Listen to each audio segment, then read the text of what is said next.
Assalamualaikum warahmatullahi wabarakatuh.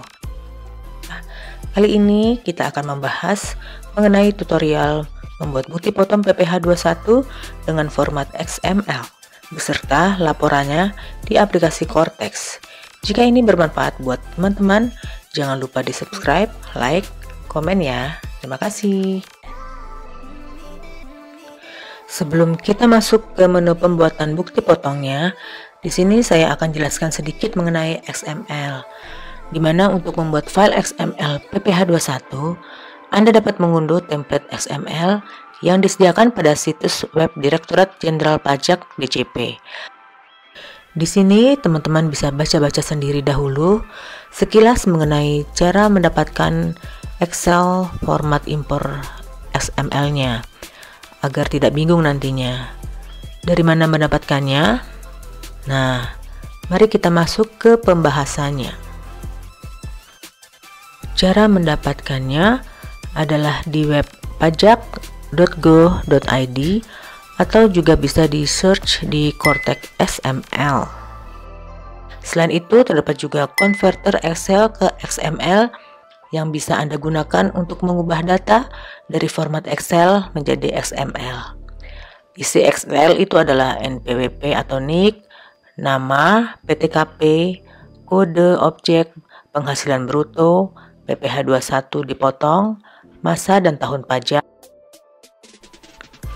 Nomor bukti, jalankan konverter untuk menghasilkan file XML. Masuk Cortex, PPH 21 atau 26, upload XML, pilih masa pajaknya, unggah, cek validasi, jika lolos disimpan, kemudian disusun SPT masa, bayar bila kurang bayar, dan submit. Pastikan juga teman-teman menggunakan versi dengan memeriksa kolom latest update. Setelah data Anda siap dalam template Excel, gunakan konverter untuk menghasilkan file XML yang sesuai dengan format yang dibutuhkan untuk sistem Cortex. Setelah teman-teman selesai mengisi data di lembar kerja untuk menghasilkan file XML, maka teman-teman perlu mengaktifkan menu developer di Microsoft Excel terlebih dahulu. Jika menu tersebut belum muncul, maka teman-teman dapat memunculkannya dengan cara klik file, kemudian pilih options, kemudian pilih customize ribbon, kemudian centang kotak di samping developer pada daftar menu utama di sebelah kanan. Setelah menu developer aktif, maka teman-teman bisa kembali ke lembar kerja dan memilih menu tersebut. Di dalam menu developer, teman-teman akan menemukan opsi export yang berfungsi untuk mengekspor data yang telah teman-teman siapkan ke dalam format XML.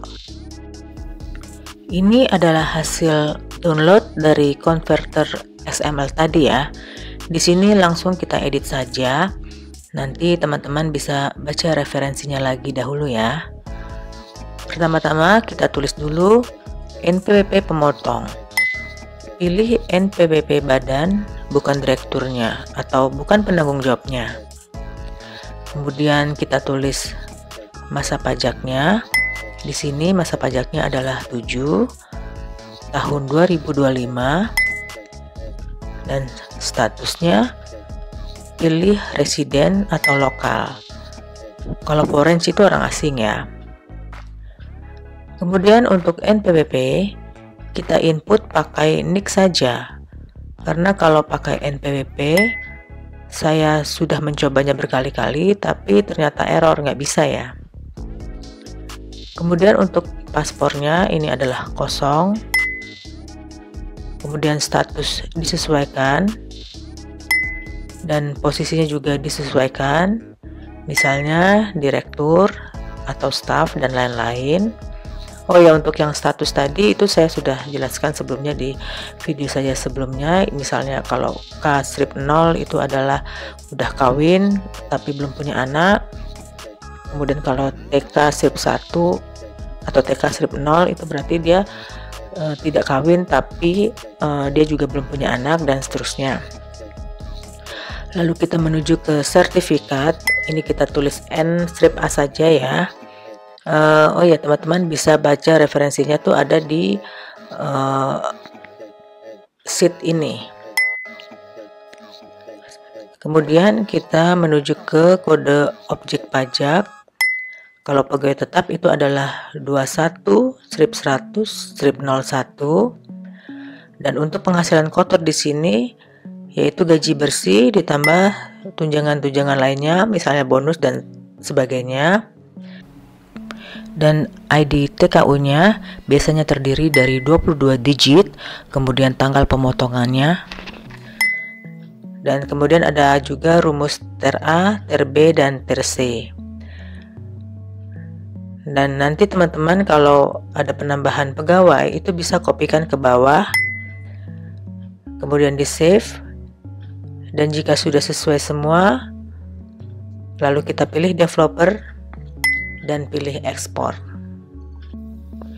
Kalau menu developernya tidak muncul, maka teman-teman bisa melakukan apa yang tadi sudah saya tutorialkan sebelumnya ya, yaitu di web pajak.go.id dan lakukan langkah-langkah yang sudah ada di web tersebut. Kalau menu developernya sudah muncul, maka kita ekspor dan namanya terserah ya apa saja. Kalau saya di sini memakai nama PPH 21 Juli 2025. Kemudian kita close agar bisa kita impor, lalu kita buka Cortex-nya. Pertama-tama seperti biasa kita masuk ke aplikasi Cortex, kemudian kita isi kata sandinya, lalu kode CAPTCHA, lalu login. Maka setelah masuk akan terlihat akun pribadi kita. Kemudian kita menuju ke akun perusahaan atau akun badan. Lalu kita klik Bupot. Kemudian kita pilih bukti pemotongan bulanan pegawai tetap. Dan kita akan menuju dashboard yang tampilannya seperti ini. Nah, kalau manual, maka kita create e-Bupot seperti tutorial di video saya sebelumnya. Jadi di sini kita masukkan manual satu persatu. Tapi kalau misalnya pegawainya ada 100 atau lebih, tentunya kita disarankan untuk menggunakan versi yang menggunakan XML agar lebih efisien dan lebih efektif. Baiklah, sekarang kita pilih impor data, kemudian browse, lalu kita pilih tempat file XML yang sudah kita ekspor tadi. Nanti teman-teman akan melihat, akan muncul notifikasi apakah gagal atau sukses. Kita biarkan dia berproses terlebih dahulu sampai nanti akan muncul notifikasinya. Di sini tidak ada data yang ditampilkan, berarti ini sukses ya.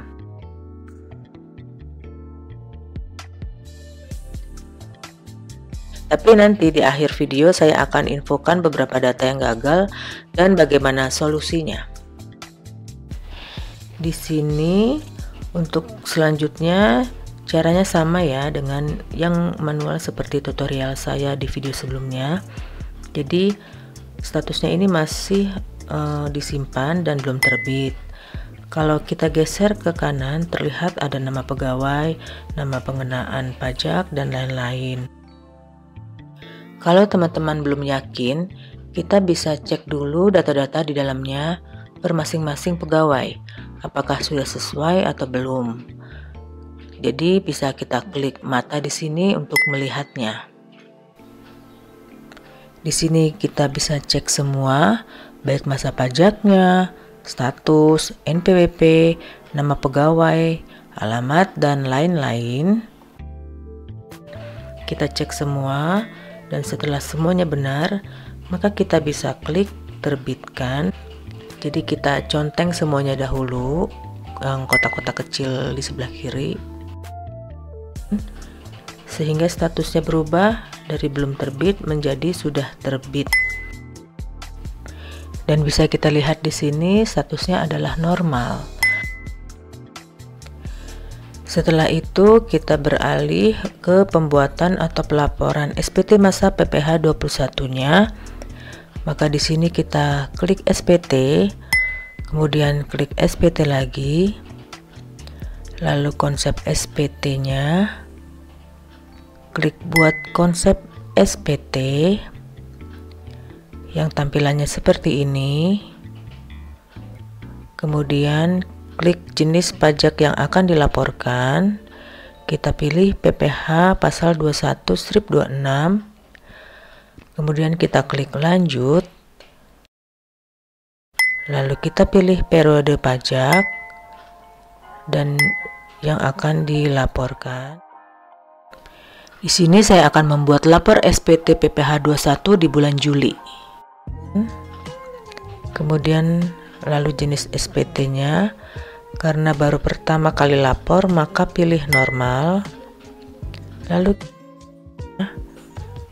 dan yaitu klik lihat untuk mengecek SPT-nya. Di sini kita hanya mengecek bukti potongnya saja, jadi tidak ada mekanisme input pada bagian SPT ini. Jadi hanya mengecek saja. Kita bisa cek semua data-datanya baik di induk, L1A, L1B, L2 maupun L3. Di sini kita cek sekali lagi data-datanya ini apakah sudah sesuai atau belum. Dan kalau teman-teman ingin melihat nama pegawai serta gaji penghasilan bruto dan pajak penghasilannya, maka bisa kita cek di L-strip 1A. Jadi bukan di bagian induknya ya. Jadi di sini kita akan melihat kurang bayarnya berapa, sudah sesuai atau belum di induknya ini, dan bila kita cek apakah identitas pemotongnya atau data-datanya sudah sesuai atau belum. Dan ini semua akan terisi secara otomatis. Dan jika semuanya sudah sesuai, maka teman-teman silakan centang kotak kecil ini, lalu pilih taxpayer yang ada di bawah ini, dan ini sudah terisi otomatis. Dan nama yang muncul di sini adalah nama loginnya. Jika direktur, maka loginnya adalah nama direktur. Kemudian kalau sudah benar semua, maka bisa klik simpan konsep, lalu bayar dan lapor. Dan kemudian akan muncul tanda tangan dokumen. Di sini akan tampil dashboard tanda tangan dokumen. Seperti biasa, mestinya saya anggap teman-teman sudah pada mengerti ya. Yang di bagian sini, jadi ketik kata sandi penandatanganannya, lalu simpan, kemudian konfirmasi tanda tangan, dan akan ada notifikasi sukses. Setelah konfirmasi tanda tangan berhasil, maka teman-teman akan menerima billing PPh 21-nya secara otomatis dan masuk ke menu downloadnya. Kemudian teman-teman bisa bayar ke kantor pos atau ke M-Banking.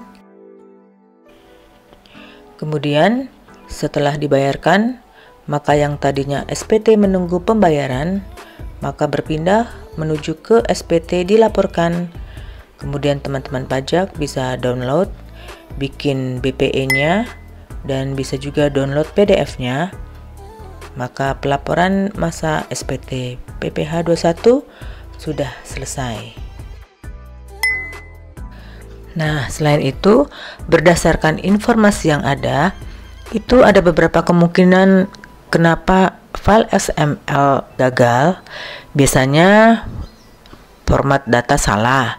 Ada kemungkinan data di kolom lain seperti NPWP, NIK, atau angka tidak sesuai dengan format yang diminta oleh sistem. Misalnya ada karakter non-numerik di kolom NPWP atau NIK, atau ada spasi tersembunyi, dan atau belum juga, atau bisa juga format tanggal ya. Format tanggal itu kadang-kadang juga harus kita perhatikan ya, bisa juga salah. Kemudian karakter yang tidak sesuai, kadang-kadang ada karakter khusus atau simbol yang tidak kompatibel dengan sistem Cortex. Lalu data yang tidak lengkap, beberapa kolom wajib yang seharusnya diisi ternyata kosong. Kemudian kesalahan referensi, misalnya terdapat ketidaksesuaian antara data di file XML dengan data profil wajib pajak Anda yang terdaftar di Cortex. Setelah itu, masalah sistem. Ada kemungkinan juga server Cortex sedang mengalami gangguan atau koneksi internet yang tidak stabil. Salah satu contoh kasus dari gambar ini, penyebab kegagalan XML terlihat jelas di kolom pesan error, di mana nomor NPWP-nya tidak sama dengan NPWP yang login. Jadi, NPWP yang diisi di template tidak sama dengan NPWP akun Cortex yang dipakai login. Jadi solusinya itu samakan NPWP di header file Excel-nya, template-nya dengan NPWP yang terdaftar di Cortex. Dan di sini juga disebutkan bahwa ID tempat kegiatan usaha atau ID TKU yang saya masukkan di file XML-nya itu tidak ditemukan di database Cortex. Jadi solusinya maka login Cortex, buka menu tempat kegiatan usaha atau TKU, dan pastikan ID di template-nya sama persis tanpa spasi tambahan. Jadi isi TKU-nya apakah di kantor pusat atau di cabang. Nah, untuk mengetahui secara pasti penyebab kegagalannya, teman-teman dapat menggunakan fitur XML monitoring di sistem Cortex. Fitur ini biasanya akan memberikan pesan kesalahan yang lebih spesifik, termasuk nomor baris di file XML yang bermasalah, sehingga teman-teman bisa memperbaikinya dengan lebih akurat. Teman-teman bisa menggunakan Notepad++ untuk memonitor dan memeriksa file XML ya. Ini adalah versi terbaru dari Notepad++-nya yang ada gambar kadal hijau ini ya. Di sini sudah saya buatkan tutorialnya dan nanti teman-teman bisa pelajari sendiri nih dan baca sendiri nanti ya. Dan ini adalah tampilan Notepad++ yang sedang membuka file XML dengan nama pph21 new XML. File ini berisi data pelaporan pph21 karyawan yang perlu dicek dan dikoreksi sebelum diunggah ke sistem pajak. Di dalamnya ada informasi penting seperti periode pajak, status karyawan residen, nomor NIK atau NPWP, posisi jabatan seperti direktur maupun staf, jumlah penghasilan bruto hingga tanggal pemotongan pajak. Dengan mengecek file XML di Notepad++, kita bisa memastikan strukturnya sudah benar, datanya sudah sesuai, dan tidak ada kesalahan penulisan yang bisa menyebabkan gagal upload di sistem pajak. No error detected seperti ini tandanya sukses. Berikut adalah hasil download PDF dan BPE PPH21 dan baiklah, semoga bermanfaat. Terima kasih. Wassalamualaikum warahmatullahi wabarakatuh.